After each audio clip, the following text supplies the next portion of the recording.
Hi, and thank you for joining us in our session today on supporting teachers with integrating high-quality science trade books. I'm Kristin Rearden from the University of Tennessee. And I'm Amy Broemmel, also from the University of Tennessee. So we're excited to share our research today about the integration of science and literacy. And we've been doing this for many years now and have presented at conferences such as the International Literacy Association, the National Science Teachers Association. And so today we're excited to be able to share it also in the International Consortium for Research in Science and Mathematics.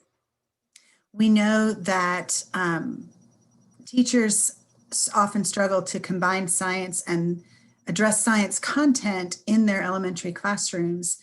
And so Kristin brings the science expertise, and I try to bring in the literacy expertise as a mechanism for integrating literacy and science and finding space for it in elementary classrooms.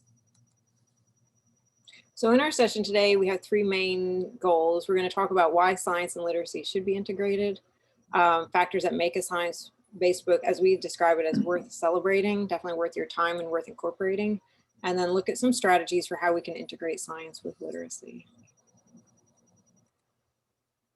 So to begin with, why should we integrate science and literacy? When Amy and I started working together, I described this as more of a parasitic relationship. It's turned out much more symbiotic, and that's really represented here in this graphic from NGSS at NSTA. So you can see here the practices of science, math, and ELA. And when we look at the intersection of those three, we can see right here in the middle that there's a clear overlap in what we're trying to our goals in math, science, and ELA. So in thinking about, okay, so what are the factors then of a book that's worth celebrating? We look at three features. We look at content accuracy, visual and additional text features, and the writing quality. And I think this is really where Amy's background in literacy has helped me kind of broaden my understanding as a science educator, specifically about the content accuracy. So what I've found over the years is that not all inaccuracies are created equal. We have several different ways of thinking about, well, when the content is inaccurate, what's wrong with it? So we might think about some of the content that's fantasy-based. Sometimes we're looking at it from the perspective of language, everyday language versus academic. And then sometimes things are just plain wrong. So we acknowledge all of those factors, and then we're also looking at considering the purpose of the book to know when are some actually okay. So regarding the fantasy elements, this is an example of a primary series by Geoff Waring that focuses on physical science content. This is really hard to find at the primary level, books that are accessible about things like sound, electricity, forces in motion, and so on. So in this particular book, Oscar and the Bat, it focuses on the topic of sound. It does have fantasy elements, and we can see that in the page spread, where it has obviously a talking cat. So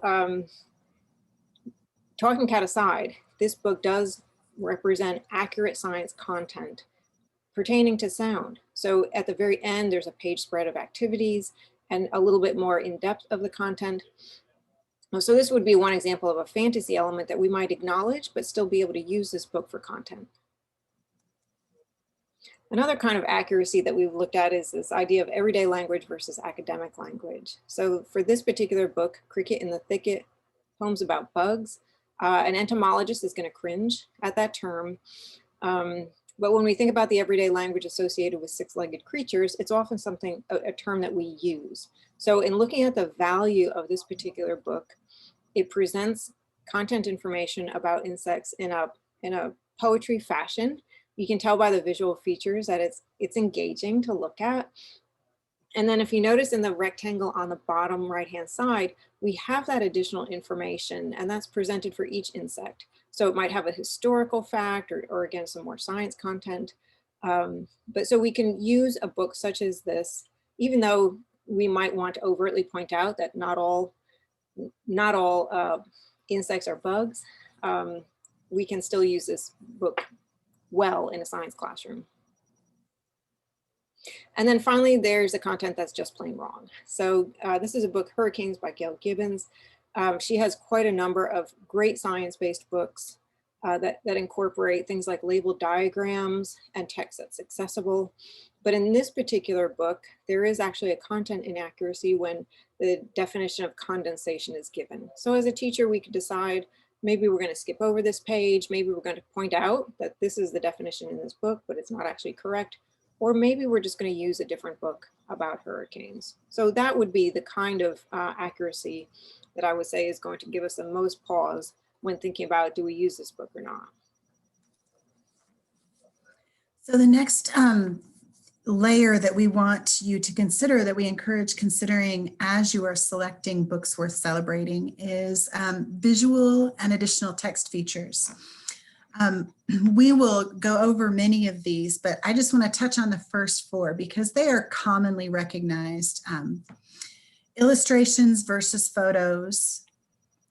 Photos are very engaging for elementary students. However, while becoming more common, most books written for this level contain illustrations.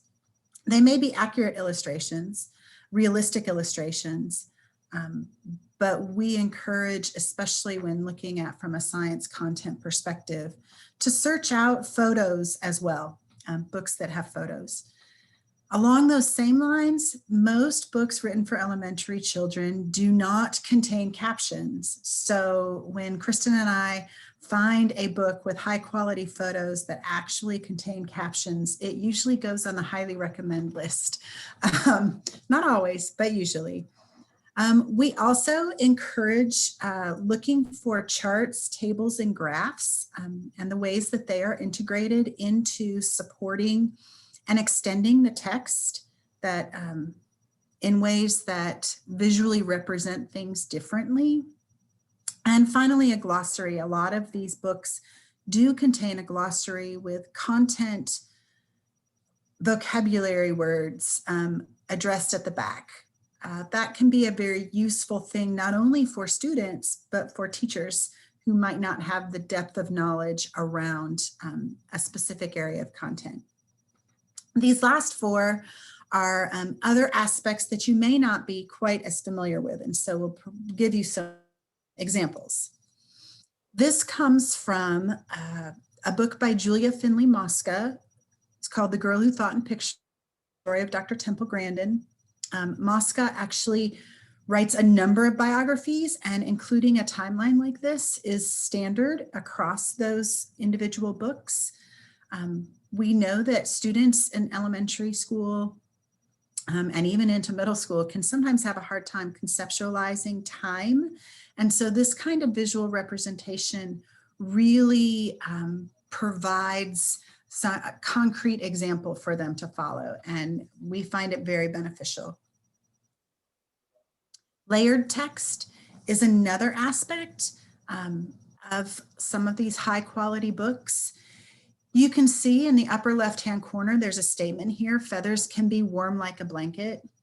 If I were reading this to children, I could choose to simply turn the page and read the next sentence, feathers can something else, and read it with just that layer of text.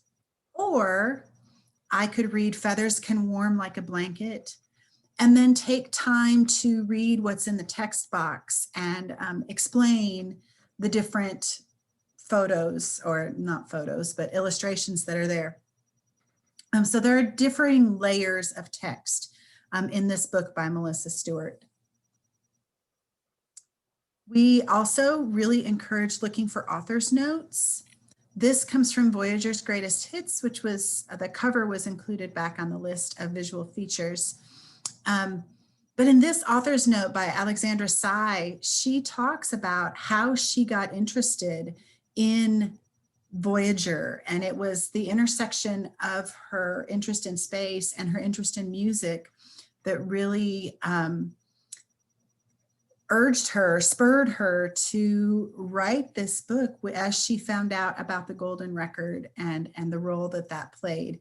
Plus, it includes a picture of her, which we have found can be very engaging for students in the elementary school to put a face on the authors that they are reading about. And then finally, we have found that there are a number of authors and publishers who do not just stick to containing information in the actual 32 pages of the book. This comes from Counting on Catherine, How Katherine Johnson Saved Apollo 13 by Helene Becker. And it is actually the inner cover of the book. You can see it's dated on her birthday, and it contains a lot of different formulas and information that she used as part of her calculations. So teachers can use these cover pages or even end pages that contain extra information to build on students' understanding and engagement around the topic. The third area that we always encourage people to look at is writing quality. We have read a lot of dry science content books targeted for elementary classrooms. However, writing quality does matter. This is a good example from A Seed is Sleepy by Diana Hutz-Aston. She's talking about seeds and uses almost lyrical language. It knows to seek the sunlight, to push itself up through the soil, but it must wait a while before that happens. She also includes other more technical language in another layer of text within the book, but this kind of text can be much more engaging than the often stilted language we find in science textbooks written for elementary students. So next we'll look at some specific strategies for integrating science with literacy by looking at how to build a quad text set, a specific strategy for selecting books, using biographies for modeling practices, and finally just some examples of resources. So creating a text set is something that a lot of elementary teachers are used to, and we like this format from an article by Lupo et al. In the Reading Teacher called a quad text set, specifically because it allows for and promotes the use of different kinds of genres when thinking about which books to integrate. This is not just for science, but for any content area. So we selected, just as an example, this first grade life science standard from NGSS. And you can see in that second bullet there that it specifically calls for students to read text and use media as part of this standard. So in building this quad text set, we would start out with a story hook. This is How Groundhog's Garden Grew by Lynn Cherry. Sort of like the Oscar and the Bat book, this one has talking animals as well. So we're not specifically using it for science content, even though along the borders of the pages, it does have some nice labeled drawings, technical style drawings of different plants. But in this case, we're using it as a way to engage students. So to get them interested in thinking about how do plants grow.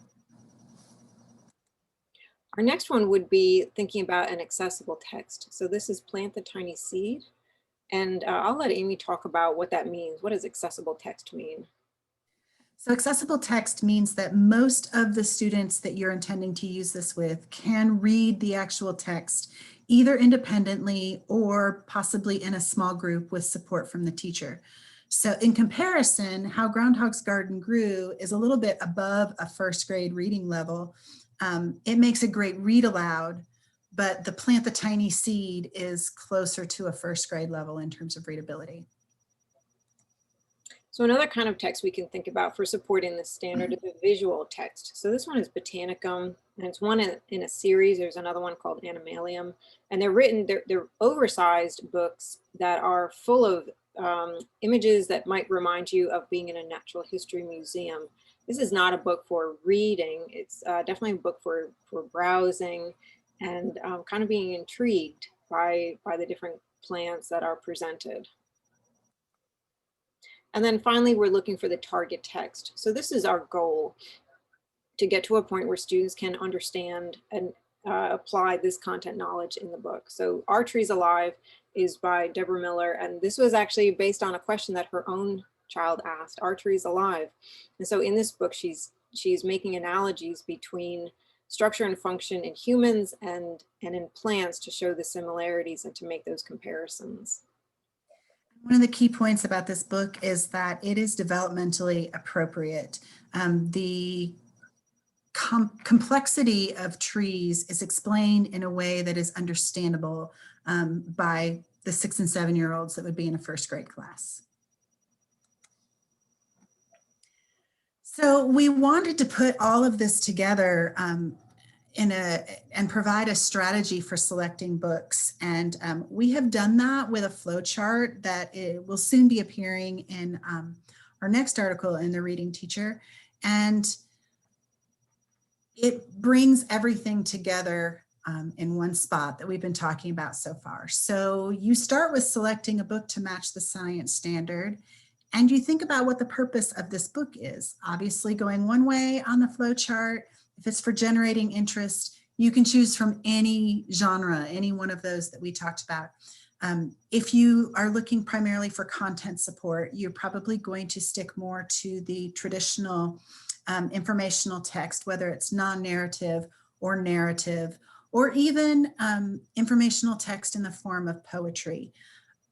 And then it moves on to the accuracy questions, and then the engagement questions, and then the visual features and other engaging aspects of the text. And if you manage to make it all the way down to that last box, then you can decide how to actually use that book in your science and or literacy lesson. So finally, we did want to mention from a science perspective that it's important to not only read these books, but also to engage in practices. So when we think about modeling practices for students, before they're actually engaging in them, we can share books such as these to show how scientists are actually doing science, and then we're replicating that in our classroom. So a good example of this to me is Buzzing with Questions, The Inquisitive Mind of Charles Henry Turner. Right in the beginning, we see that this would fit beautifully with modeling about asking questions. So we have several others that we've just posted here just as examples of books that can be used, again, so that we're not neglecting the active component of our science instruction, but we're also continuing to integrate literacy with that. And I will just join in and say biographies are also a great way to show all of those students in our class that they have the potential to become scientists and mathematicians. We want the people that we're reading about to reflect the makeup of our classrooms across the US. And beyond. And so this is one way to bring in that aspect and open up science as a potential career path to more historically underrepresented populations. We actually, if you're more interested in using biographies, we have a recently published article that we would refer you to in the Journal of Emergent Science that lists a lot of biographies and how you can think about integrating them into your elementary classroom. And finally, we wanted to highlight some resources for you. There are curated lists that we would really advocate using. One is NSTA's Outstanding Science Trade Books. That list has great quality books. Content is always accurate in order to make it through that process. Although they may not necessarily be leveled from a literacy perspective and developmentally appropriate perspective quite as accurately. The flip side is the International Literacy Association's Teacher's Choices, always developmentally appropriate for the grade level bands that they've been identified for, not always the same level of accuracy. So there's a trade-off in those. And then there are some others. Word of mouth is always a great resource. So thank you so much for attending our session today, and please feel free to contact us for further information, or if this is your area of research as well, we would love to hear from you. Thank you so much.